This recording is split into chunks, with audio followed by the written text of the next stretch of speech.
Michael Camilleri, il-Pirjol Patri Paul Gatt, Patri Kostantin Mamo, Patri Ian Zammit u Fra Mark Xiberras.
fl-isem tal-Missieru tal-Ibnu tal-Ispirtu Santu. Amen.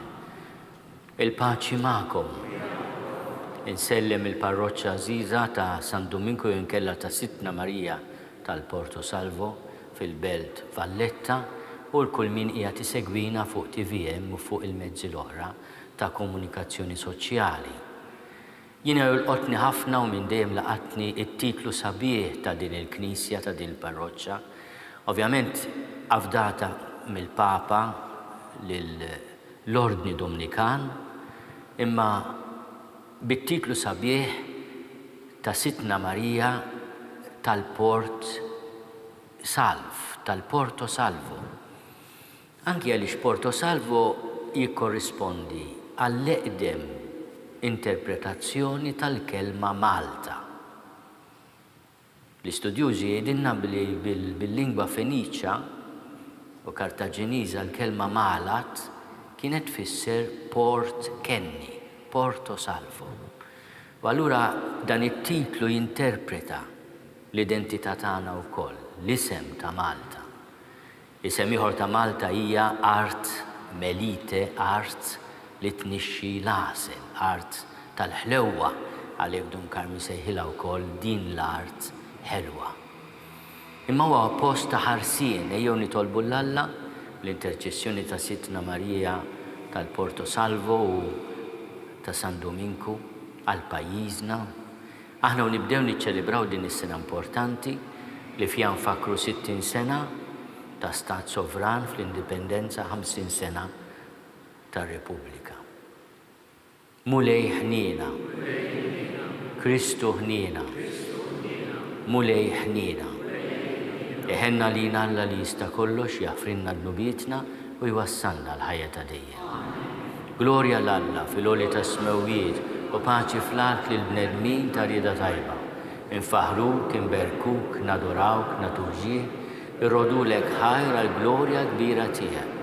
Mulej Alla Sultan tas-sema, Alla Missir li tista' kollox, mulej Iben waħdini Ġesu Kristu, mulej Alla ħaruf talla bejn il-Missir, int li tneħħid nubiet tad-dinja ħenna lina, int li tneħħid nubiet tad-dinja ibqat talb tagħna, int li qiegħed fuq il-lemin tal-Missir ħenna lina, għaliex int waħdek qaddis, int waħdek mulej, int waħdek il-għoli Ġesu Kristu, mal-Ispirtu Santu fil-glorja tal-Missir Alla. Amen. Nitolbu. O Alla ta' seta bla tarf li taħkem fuq kollox fis-sema u fl-art, isma' bit-tjiba t-talb tal-poplu tiegħek u għatina l-paċi fi żmienna. Bibnek Ġesu Kristu Sidna li hu Alla u miegħek jgħixu jistanta fl-imkien mal-Ispirtu Santu għal dejjem ta' dejjem.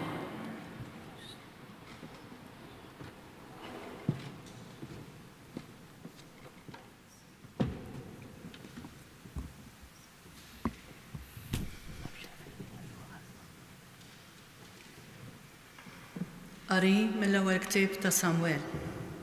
F'dak iż-żmien Samwel kien mimdud fit-tempju tal-Mulej fejn kien hemm l-arka ta' Alla. Il-Mulej sejjaħ Samwel u dan wieġeb, hawn jien, u mar jiġri għanteli.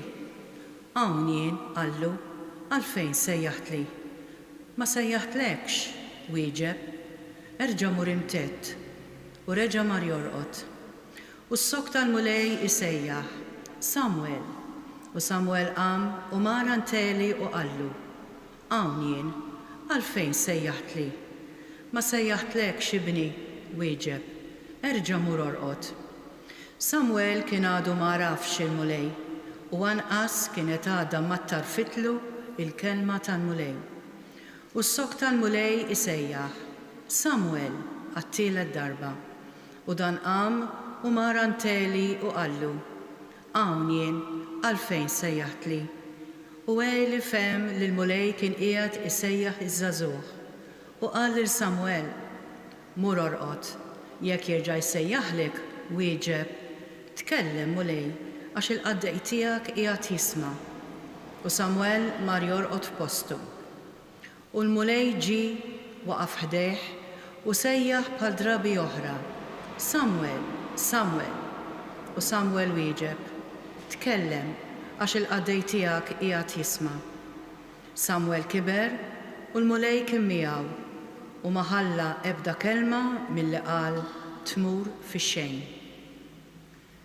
Il-kelma tal-mulej.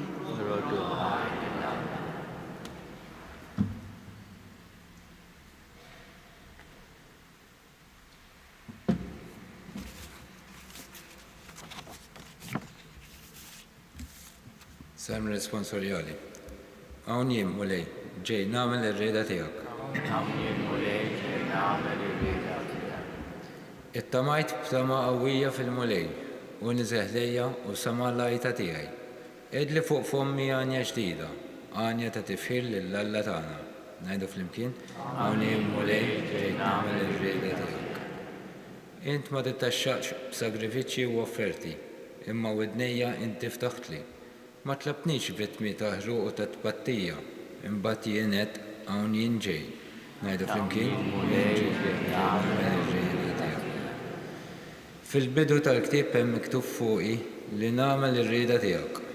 Alla tiegħi, dan joġobni, il-liġi tiegħek ġewwa qalbi. Ngħidu flimkien, hawn jien mulej ġej nagħmel ir-rieda tiegħek. Xandart il-ġustizzja b'ġemma kbira, xuftejja ma żammejthomx magħluqa. Mulej, dan inti tafu, ngħidu flimkien, hawn jien mulej ġej nagħmel ir-rieda tiegħek.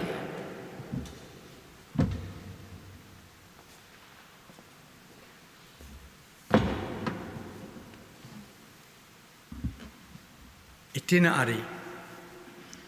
Qari mill-ewwel ittra ta' San Pawlu Apostlu lill-Korintin. Ħuti. Il-ġisem mhuwiex għaż-żina iżda l-mulej u l-mulej huwa l-ġisem. U Alla qajjem lill-mulej u qajjem lilna wkoll bil-qawwa tiegħu. Ma tafux li l-isma tagħkom huma membri ta' Kristu? Min jingħaqad mal-mulej u ruħ waħda. Aħarbu ż-żina. Kull dnub li wieħed jagħmel u l-barra minn ġismu, iżda min jagħmel iż-żina ikun qiegħed jidneb kontra l-istess ġisem. Jekk ma tafux li ġisimkom huwa templu tal-Ispiritu Santu li jinsab jgħammar fikom li għandkom minn Alla, ma tafux li intom m'intomx tagħkom infuskom bil-għoli kontu mixtrija, mela għatu ġieħ lill-Alla permess ta' ġisimkom.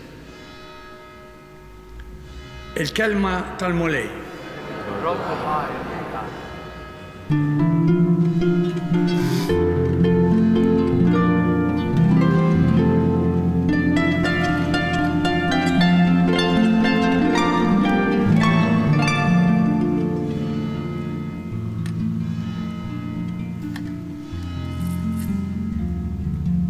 Sidna Messina, Sidna Messija, il-grazzja u l-verità sħiħa permezz tiegħu.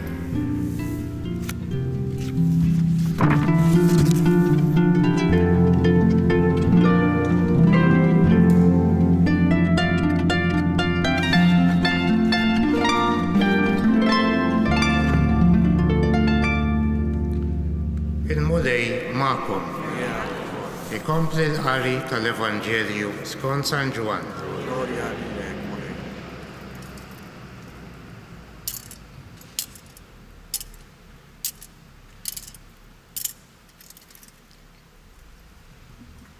F'dak iż-żmien, Ġwanni kien hemm ma' tnejn mid-dixxipli tiegħu. Ħares lejn Ġesu li kien għaddej minn hemm u qal: Araw il-ħarruf Talla. Iż-żewġ dixxipli semgħuh jgħid dan u marru wara Ġesu. Ġesu dar u rom mexjin warajh u qalilhom xi tridu. Iżduma staqsewh: Rabbi, li tfisser Muallem, fejn toqgħod? U weġibhom: Ejjew u waraw. U marru miegħu u raw fejn kien joqgħod u dakinhar baqgħu miegħu. Kien għall-ħabta tal-erba ta' wara nofsinhar. Wieħed mit-tnejn li semgħu x'kien qal Ġwanni u marru wara Ġesu kien Indri, Xmon Pietru. L-ewwel ma għamel mar isib lil Xmon u qallu sibna l-Messija li tfisser Kristu. U ħadu għan Ġesu. Ġesu ħares lejh u qallu inti Xmon bin Ġwanni, inti tissejjaħ Kefa jew Pietru. Il-kelma tal-mulej.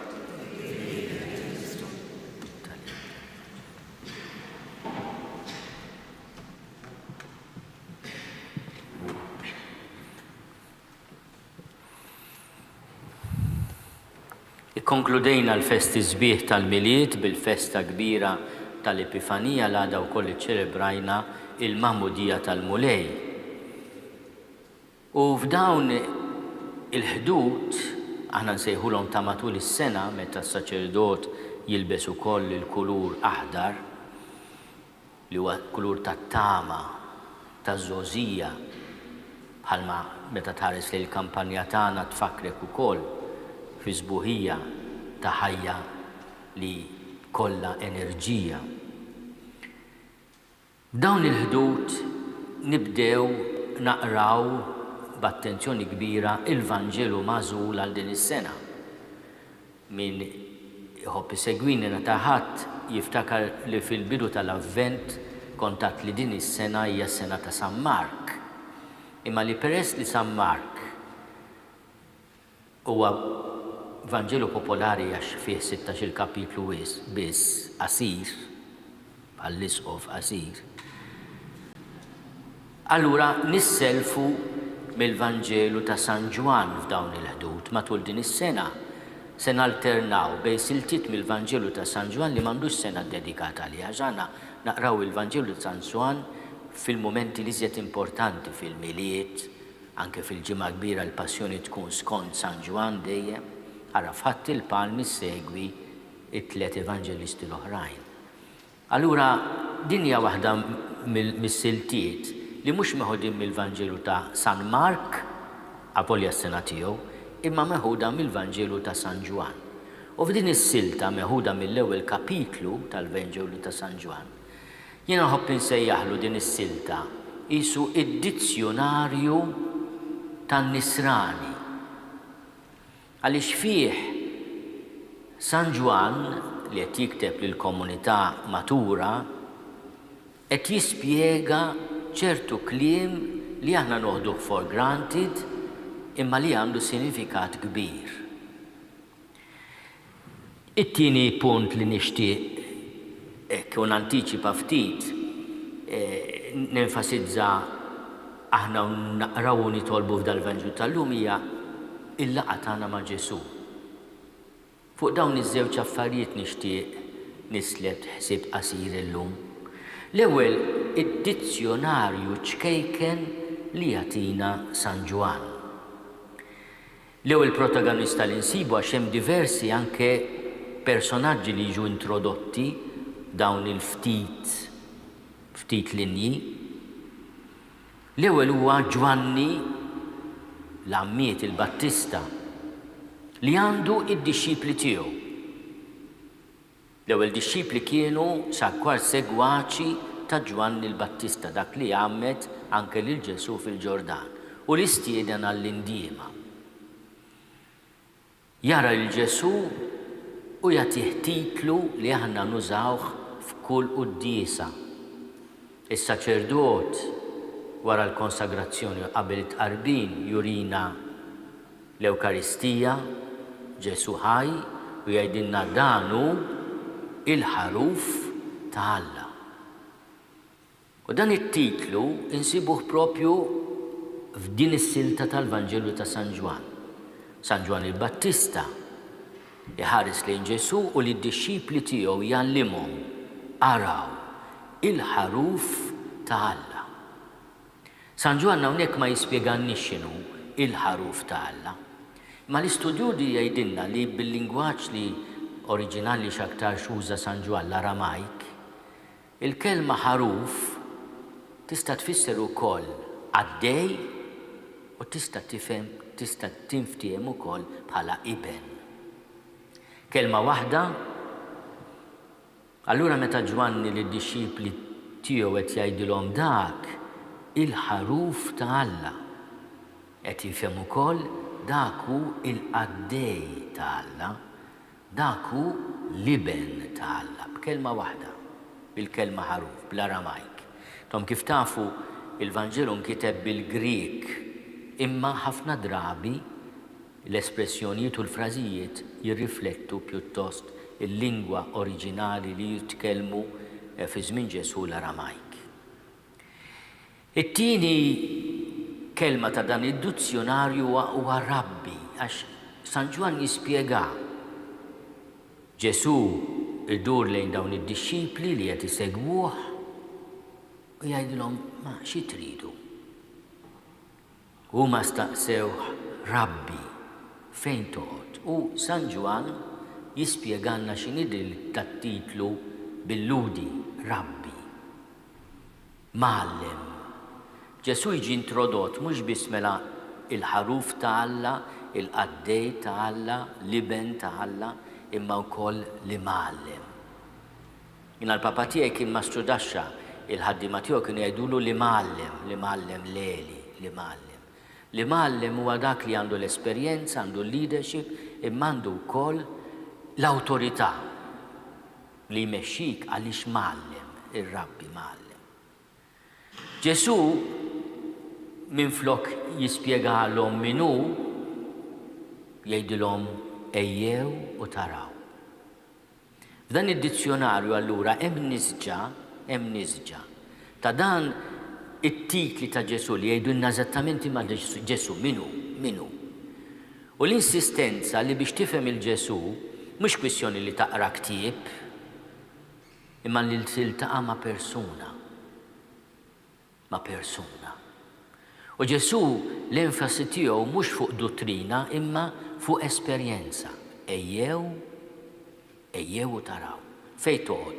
Meta fejn toqgħod tfisser ukoll inti eżattament x'ħobstiekol, aħna bil-Malti ngħidu x'ħobstiekol inti. L-istess il-kelma fejn toqgħod fis-Semitiku hija imma inti eżattament. X'ħobstiekol? Min inti? L-identità tiegħek. Ejjew u taraw. Għalhekk aħna smajna wkoll fl-ewwel qari is-sejħa ta' Samwel għax din hija forsi l-vokazzjoni primordjali, fondamentali li l-mulej qed iwettaq u jseddaq f'kull wieħed waħda minnha llum. Di mhix kelma biss għall-patrijiet, għar-reliġjużi, għas-saċerdoti, għal kull wieħed waħda minnha. L-istedina li aħna niltoqgħu ma' Ġesu.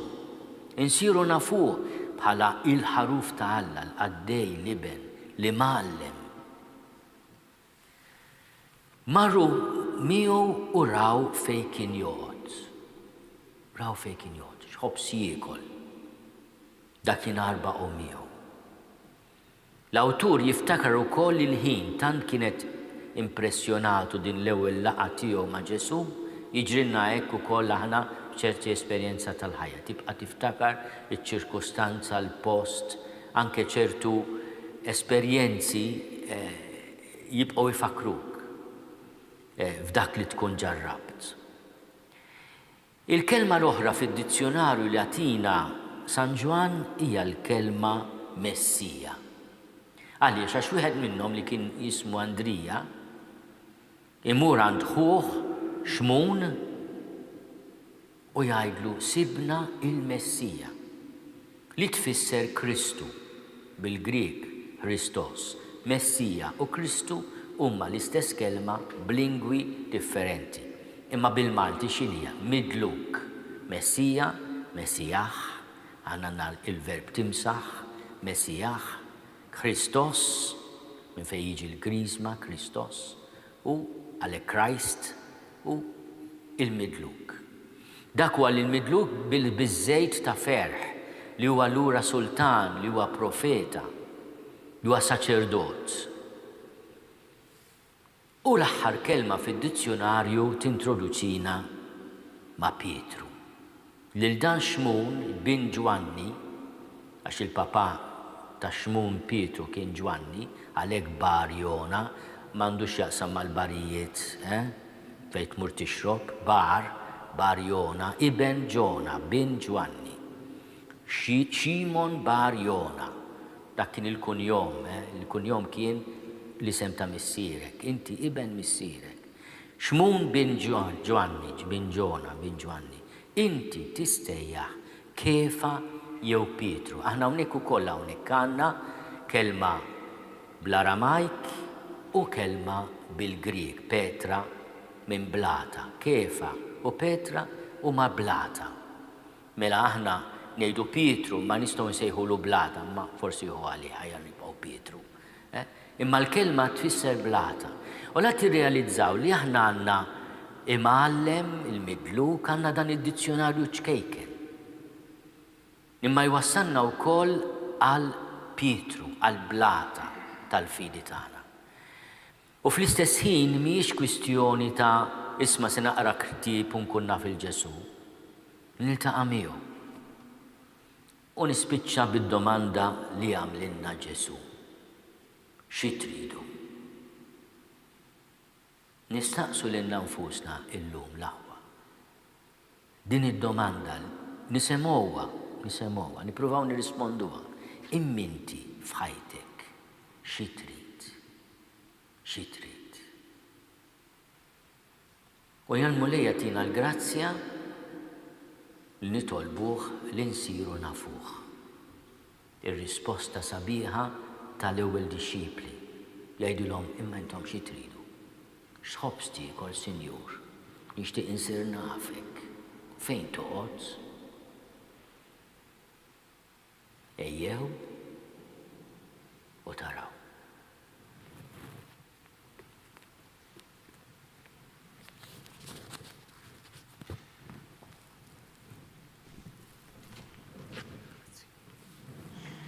Jina nemmen falla wieħed il-missier li jista' kollox li ħalaq is-sema u l-art, dak kollu li jidher u dak li ma jidirx. U f'mulej wieħed Ġesu Kristu, iben waħdini ta' Alla, imnissel minn missier qabel kull żmien. Alla minn Alla, dawl minn dawl, Alla veru minn Alla veru. Imnissel mhux magħmul, natura waħda mal-missier u bih sar kollox. Niżel mismewiet għalina l-bnedmin u għall-fidwa tagħna. U ħal-ġisem bis-seta tal-Ispiritu Santu minn Marija Verġni u sar bniedem. Salbuh għalina bata taħt Ponzju Pilatu, mietu difnuh. U fit-tielet jum qam minn bejn l-imwiet skont il-kodba mqazza. U tela s-sema u jgħad fuq il-lemin tal-missier. U għandu jerġa' jiġi bil-glorja biex jagħmel ħaq mill-ħajjin u mill-mejtin. U s-saltna tiegħu ma jkollix tmiem. U fl-Ispiritu Santu mulej li għati l-ħajja li ġej mill-missier u mill-liben. Li jum mweġġa fl-imkien mal-missier u mal-liben u li tkellem fom il-profeti.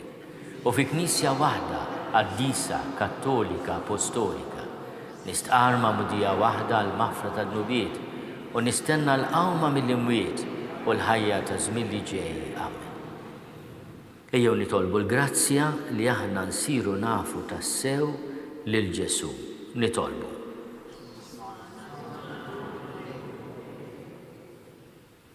U nitolbu wkoll għad-don tal-paċi. Min jiltaqa' ma' Ġesu ikollu ħaġ kbir għall-paċi fil-qalb tiegħu, madwaru u fid-dinja. Nitolbu. Nitolbu għal-vokazzjonijiet, il-mulej jibqa' jsejjaħ, għadu jsejjaħ u jagħti l-grazzi skont is-sejħa li qed jagħmel. Ejjew nitolbu biex aħna nisimgħu il-vuċi tiegħu hawn jien mulej, ġej nagħmel ir-rida tiegħek. Nitolbu.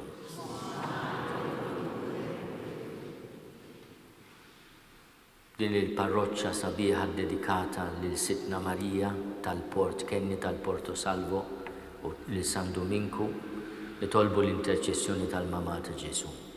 Slim għalik Marija, bil-grazzja mimlija l-mulej miegħek, imbierka inti fost in-nisa, imbierek il-frott tal-ġuf tiegħek Ġesu. Qaddisa Marija Umm Alla, itlob għalina midin bin issa u fis-sija tal-mewt tagħna. Amen.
Tolbuħuti biex is-sagrifiċċju tiegħi u tagħkom ikun joġob lil Alla l-Missier li jista' kollox.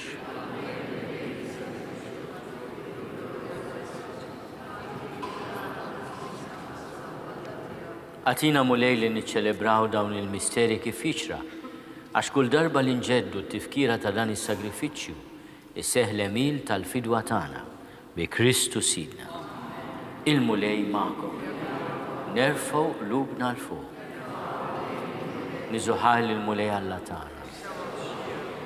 Sewwa u xieraq tas-sew mulej missier qaddis Alla ta' dejjem li tista' kollox. Tajjeb u taġi tas-salvazzjoni tagħna li dejjem kull imkien inrodulek ħajr bi Kristu Sidna.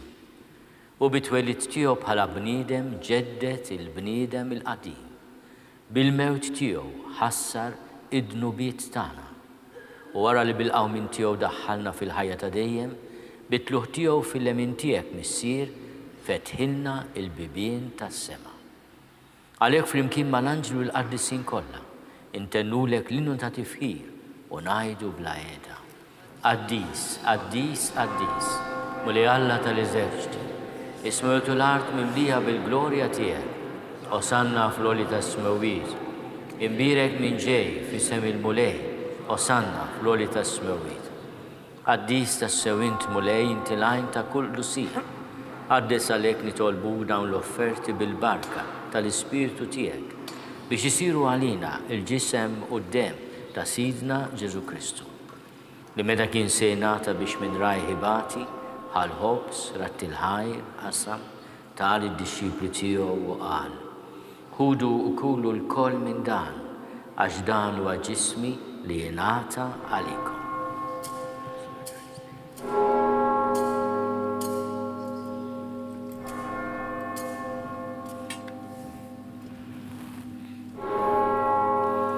Ekk ukoll wara li klaħal kalċi reġarat il-ħajr, tal id-dixxipli tiegħu u qal: Ħudu u ixorbu minnu l-koll, għax dan huwa l-kalċi ta' demmi tal-patt il-ġdid li jibqa' għal dejjem. Id-dem li jxerret għalikom u għall-bnedmin kollha għall-maħfra ta' dnubiet. Għamlu dan tifkira tiegħi.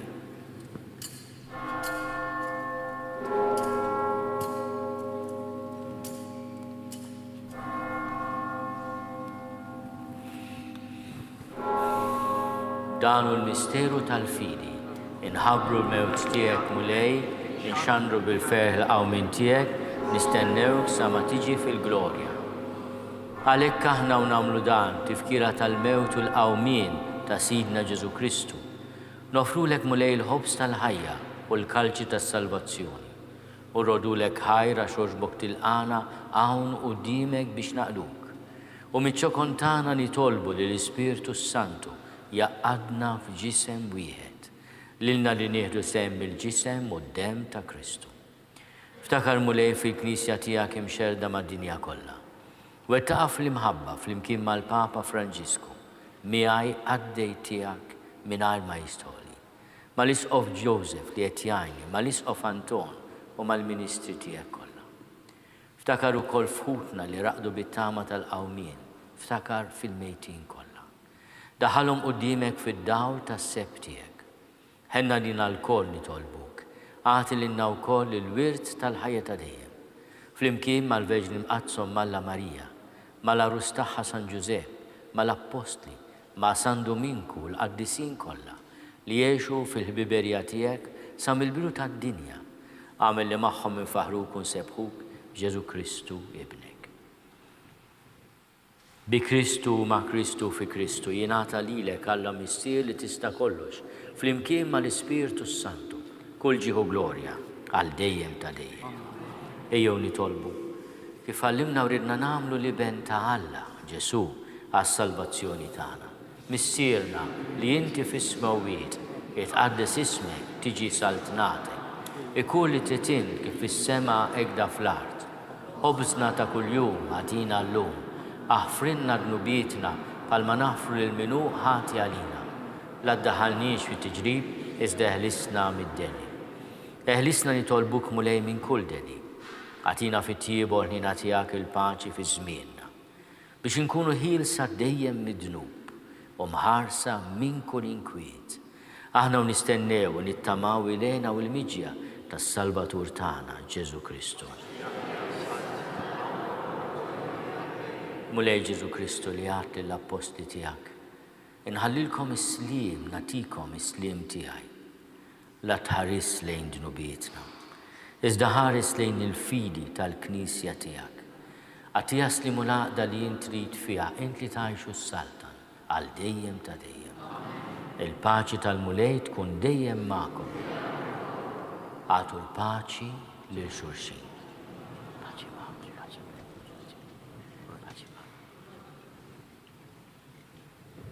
Il-ġisem flimkien mad-dem ta' Sidna Ġesu Kristu ikunu jiswew lilna li se nitqarbu bihom għal ħajja ta' dejjem.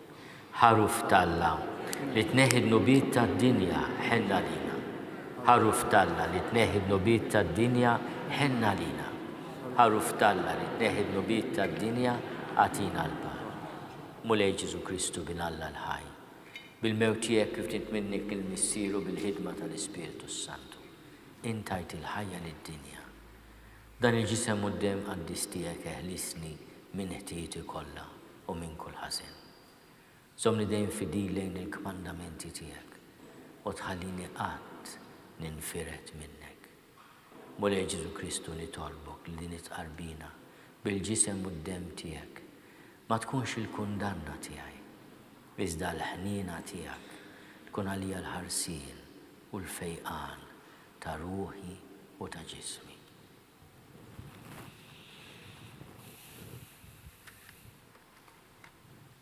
Danu l-ħaruf ta' Alla, danu li neħid nubiet tad-dinja. Ħenjin dawk li huma mistiedna l-ikla tal-ħaruf. Mulej ma jistoqlix li tidħol taħt is-saqaf tiegħi. Iżda ngħid biss kelma waħda u ruħi tkun infejqa.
Il-mulej ġej jinsab qrib tagħna, ikellimna, isejħilna, ifarraġna. Nistgħu nittamaw bħal Samuel li narfu din il-preżenza u li nwiġbuh. Tkellem mulej, il-qaddej tiegħek qiegħed jisma'.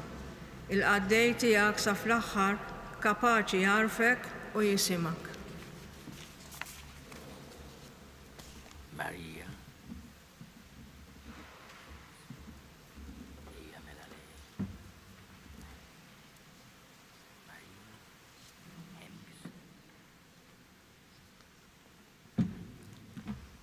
Ringrazzjaw il-Monsignor Arċisqof tal-preżenza tiegħu magħna llum bħala komunità.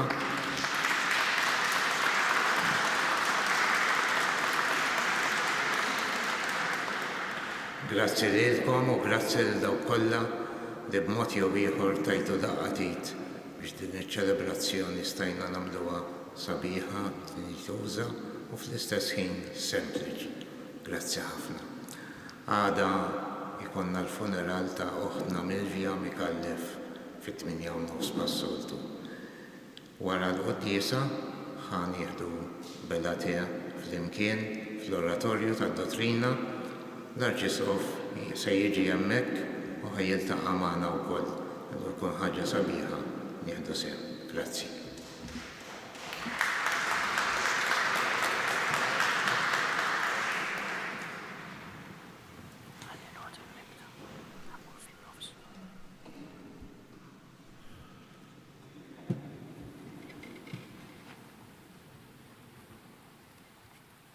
Nitolbu. Għatina mulej li l-ispirtu tal-imħabba tiegħek biex kif tmajtna il-koll minn ħobża waħda tas-sema, hekk ukoll fit-tiba tiegħek tagħmilna qalb waħda bejnietna bi Kristu Sidna.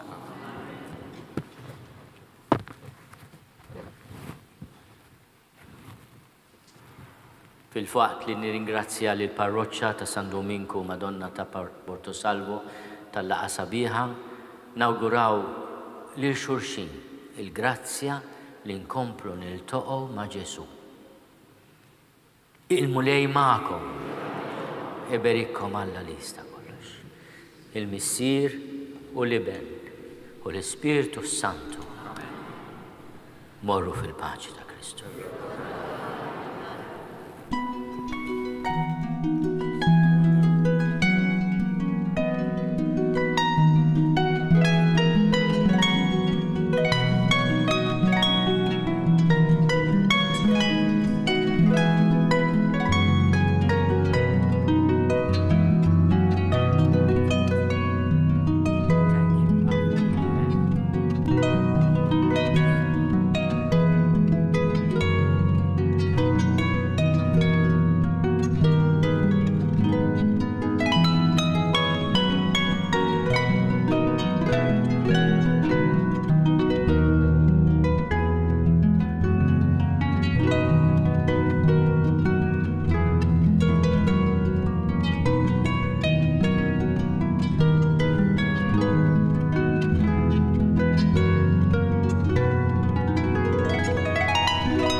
Il-Knisja ta' Sitta Marija ta' Portosalvo u San Dominku saret parroċċa ewlenija fil-Belt Valletta fi żmien il-Papa San Piju V fl-1571 permezz tal-bolla Ex Debito Pastoratis li tfisser sabiex naqdu id-dmir tar-Raj.